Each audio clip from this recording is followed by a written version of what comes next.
అది ఒక చిన్న కుటుంబం.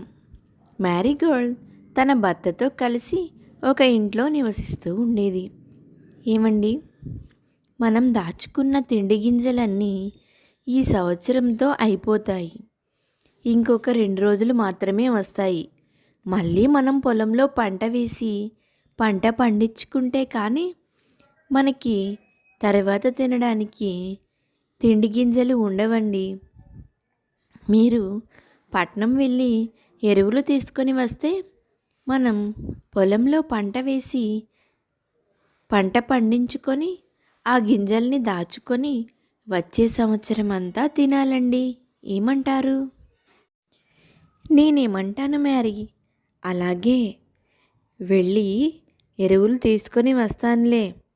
ప్రస్తుతానికి తినడానికైతే తిండి గింజలు ఉన్నాయి కదా, 2 రోజుల తర్వాత చూద్దాం ఆ విషయాన్ని. ముందు మన చిట్టిని స్కూల్లో జాయిన్ చేసే విషయం ఆలోచించావా? మాస్టర్ గారితో మాట్లాడావా? ఫీజు తర్వాత కడతామని, బుక్స్ వరకు ఇప్పుడు తీసుకుంటామని. సరే, ముందైతే తిను అంటుంది.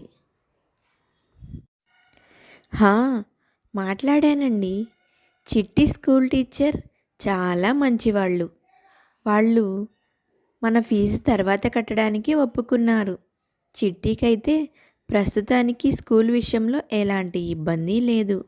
మనమే ఒకసారి వెళ్ళి మన పొలం ఎలాంటి పరిస్థితుల్లో ఉందో చూసి వచ్చామంటే తర్వాత ఎలాంటి పంట వేయాలి, ఎలాంటి ఎరువులు వేయాలి అని కూడా మనకొక అవగాహన వస్తుంది.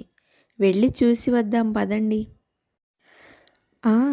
అలాగే పొలం పని చూసి కూడా అటు నేను సేటు దగ్గరికి వెళ్ళి ఎరువులకి కావలసిన డబ్బులు తీసుకొని రావాలి. పంట వచ్చాక ఆ వచ్చిన లాభంలో కొంత సేటు అప్పు తీర్చాలి.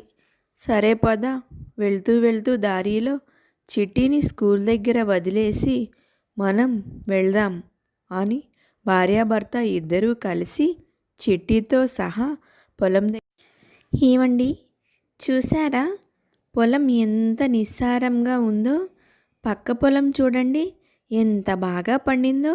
వాళ్ళు ఏం ఎరువులు వేశారో కనుక్కొని కొంచెం ₹1 ఎక్కువైనా సరే అలాంటి ఎరువులే తీసుకొని రండి. అప్పుడే మనకి సంవత్సరానికి సరిపడా ఆహారాన్ని మనం సమకూర్చుకోగలం.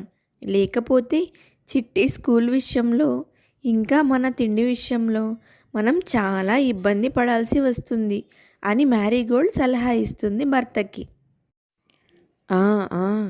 నేను కూడా అదే అనుకుంటున్నాను.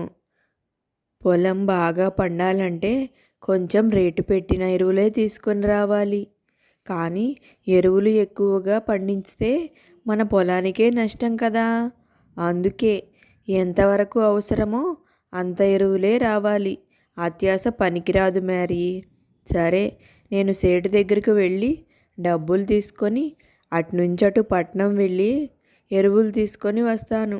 నువ్వు ఇంకా చిట్టి జాగ్రత్తగా ఉండండి.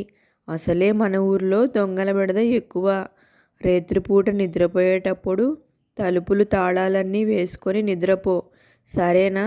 నేను 2 రోజుల్లో వచ్చేస్తాను పట్నం వెళ్ళి అంటాడు చిట్టి వాళ్ళ డాడీ. రోజులు గడుస్తూ ఉంటాయి. ఊరు వెళ్ళిన చిట్టి వాళ్ళ డాడీ మాత్రం ఇంటికి రాడు. అప్పుడు ఒకరోజు చిట్టి ఇంకా మ్యారీగోల్డ్ ఇలా మాట్లాడుకుంటూ ఉంటారు. అమ్మా, ఏంటి డాడీ, పట్నం ఎరువులకని వెళ్ళి వారం రోజులవుతుంది. డాడీ ఇంకా ఇంటికి రాలేదు. నాకెందుకో భయంగా ఉందమ్మా. డాడీ ఎందుకని ఇంటికి రాలేదు? డాడీకి ఏమన్నా అయిందంటావా? మా ఫ్రెండ్స్ అందరూ మీ డాడీ మిమ్మల్ని వదిలేసి వెళ్ళిపోయాడు అంటున్నారు. నేను మా ఫ్రెండ్స్కి ఏం సమాధానం చెప్పాలమ్మా? నువ్వే చెప్పు అని చిట్టి ఏడుస్తూ మ్యారీగోల్డ్ని అడుగుతుంది. కళ్ళల్లో వస్తున్న దుఃఖాన్ని ఆపుకుంటూ మ్యారీగోల్డ్ ఇలా సమాధానం ఇస్తుంది. లేదమ్మా, పట్నంలో మీ నాన్నగారు వెళ్ళిన పని ఇంకా కాలేదంట. నిన్నే మన సేటుగారింటికి ఫోన్ చేశారు అని మ్యారీగోల్డ్ అబద్ధం చెప్తుంది. మీ నాన్నగారు చాలా మంచివారు. మనల్ని మోసం చేయరు. ఖచ్చితంగా వస్తారు. వెళ్ళిన పని అవ్వలేదు. అందుకే కొన్ని రోజులు టైం పడుతుంది. నువ్వేం దిగులు పడకుండా హాయిగా స్కూల్కి వెళ్ళి చదువుకోమ్మా. నువ్వు బాగా చదువుకుంటే మీ నాన్నగారు తొందరగా ఇంటికి వస్తారు అని చెప్తుంది. ఒకరోజు మ్యారీగోల్డ్ పొలంలో పని చేస్తూ ఉంటుంది. చిట్టి, నువ్వెందుకు ఇక్కడికి వచ్చావమ్మా? నువ్వు వెళ్ళి భోజనం చేసి నీ స్కూల్ వర్క్ చేసుకో. నువ్వు ఇక్కడికి రావద్దమ్మా. నువ్వు ఇలా కష్టపడకూడదనే కదా నేను ఇంత కష్టపడి మీ నాన్నగారు లేకపోయినా వ్యవసాయం చేసి పంట పండిస్తుంది. నీకోసమేనమ్మా. నిన్ను ఈ పొలంలో పని చేయటం